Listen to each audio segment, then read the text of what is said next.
நாம தினமும் இந்த கோட்டைக்கு வர்றோம், ஐஸ்கிரீம் சாப்பிட்றோம், கடலை பார்த்துட்டு போகிறோம். ஆனால் நாம் தினமும் மிதிச்சிட்டு போகிற தரைக்கு அடியிலையும் நாம் சாஞ்சி நிற்கிற மதில்களுக்கு பின்னாலேயும் எவ்வளவு ரகசியங்கள் இருக்குன்னு உங்களுக்கு தெரியுமா? அஸ்ஸலாமு அலைக்கும், வணக்கம், வெல்கம் டு டிப்பா வேர்ல்ட். காலி கோட்டைக்குள்ள நீங்கள் தினமும் பார்க்குற ஆனால் கவனிக்காத 10 அதிசயமான விஷயங்களை பற்றி பார்க்க போகிறோம். முதல்ல அறிவியலை பார்ப்போம்.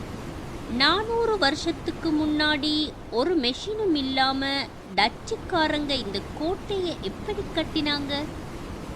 இதோட சுவர்கள் சில இடங்களில் 10 அடிக்கும் மேலே தடிமனாக இருக்கு. அவங்க பயன்படுத்தின கற்கள் ஒன்றோடு ஒன்று இன்டர்லாக்கிங் முறையில் லாக் ஆகியிருக்கு. முக்கியமான விஷயம் இதோட வளைவு மதில்கள். அலைகள் நேராக வந்து மோதாமல் அந்த வளைவுகளில் பட்டு சிதறி அதோட வேகத்தை இழக்கிற மாதிரி பிளான் பண்ணியிருக்காங்க. 2004 சுனாமி வந்தப்போ இந்த இன்ஜினியரிங் அதிசயம்தான் ஒட்டுமொத்த கோட்டையையும் காப்பாத்துச்சு. இதுதான் 400 வருஷத்துக்கு முன்னாடியே நம்ம மண்ணில் செஞ்ச மாஸ் டெக்னாலஜி. 400 வருஷத்துக்கு முன்னாடி இங்கே இருந்த ஆயிரக்கணக்கான வீரர்களுக்கு தண்ணி எங்கிருந்து வந்துச்சு தெரியுமா? டச்சுக்காரங்க ஒரு ஏன்சியன்ட் வாட்டர் ஃபில்ட்ரேஷன் சிஸ்டமை அமைச்சிருந்தாங்க. மழை தண்ணியை சேகரித்து அதை நிலத்தடி வழியாக மணல் மற்றும் கரைக்கற்கள் மூலமாக சுத்திகரித்து கிணறுகளுக்கு கொண்டு போகிற ஒரு நுட்பத்தை அப்போவே செஞ்சிருந்தாங்க. எந்த கரண்ட்டும் கிடையாது, எந்த மோட்டரும் கிடையாது, ஆனால் சுத்தமான தண்ணி எல்லோருக்கும் கிடைச்சது. கோட்டையோட மதில்களில் அங்கங்கே சின்ன சின்ன துளைகள் இருக்கிறத கவனிச்சிருக்கீங்களா?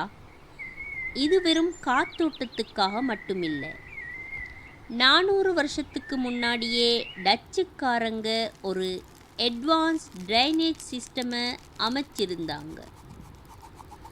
கடலோட அலைகள் வரும்போது அந்த தண்ணியே கோட்டையோட கழிவு நீர் பாதைகளை சுத்தம் செய்கிற மாதிரி ஒரு இன்ஜினியரிங் அதிசயம் செஞ்சிருந்தாங்க. அதே போல மெயின் நுழைவு வாயிலில் மேலே பார்த்தீங்கன்னா ஒரு சின்ன துவாரம் இருக்கும். எதிரிகள் கோட்டைக்குள்ள நுழைய பார்த்தா மேலே இருந்து சூடான எண்ணெயையோ அல்லது தண்ணியையோ ஊத்துறதுக்காக இதை அமைச்சிருக்காங்க. கோட்டையோட அடியில் பல இடங்களில் நிலத்தடி அறைகள் இருக்குது. இதில் சில இடங்களில் தான் கைதிகளை வச்சிருந்தாங்க. ஆனால் பல அறைகள் வெடிமருந்து சேமிக்க பயன்படுத்தப்பட்டது. ஏன்னா வெடிமருந்து குளிர்ச்சியாக இருக்கணும் என்பதற்காக தரைக்கு அடியில் ரகசியமாக வச்சிருந்தாங்க. வரலாற்று ஆய்வாளர்கள் என்ன சொல்கிறாங்கன்னா, இந்த கோட்டைக்குள்ள இன்னும் கண்டுபிடிக்கப்படாத சில நிலத்தடி அறைகள் மண்ணுக்குள்ள புதைஞ்சி இருக்க வாய்ப்பிருக்காம்.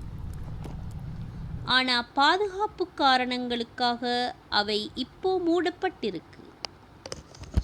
கோட்டைக்குள்ள இருக்கிற அந்த பழைய ஈரப்பலாமரம் கிட்ட போய் பாருங்க. அது 1796க்கு முன்னாடியே நடப்பட்டது. இலங்கைக்கு ஈரப்பலாமரம் அறிமுகமானது இங்கதான்.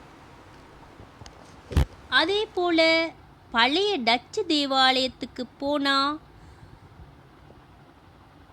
தரை முழுக்க பெயர்கள் செதுக்கப்பட்டிருக்கும்.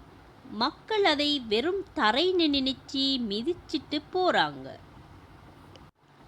ஆனால் அதுக்கு அடியில் 18ஆம் நூற்றாண்டில் வாழ்ந்த முக்கியமான ஆளுங்க புதைக்கப்பட்டிருக்காங்க. அந்த இடத்துல ஒரு நிமிஷம் நின்று பார்த்தா ஒரு விசித்திரமான அமைதி உங்களுக்கு தோணும். யோசிச்சு பாருங்க, 400 வருஷம் ஆச்சு. எத்தனையோ போர்கள், குண்டு வீச்சுகள், கடைசியில 2004ஆம் ஆண்டு வந்த அந்த பயங்கரமான சுனாமி. எதுவுமே இந்த கோட்டையை அசைக்க முடியல. இது வெறும் கல்லால ஆன சுவர் இல்ல, இது ஒரு உறுதிக்கான அடையாளம்.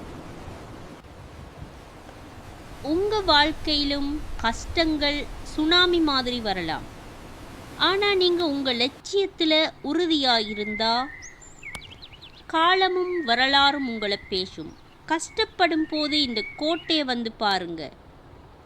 இவ்வளவு பலம் இருக்குன்னே உங்களுக்கு தோணும். இனிமே காலி கோட்டைக்கு வரும்போது இந்த ரகசியங்களை தேடி பாருங்க.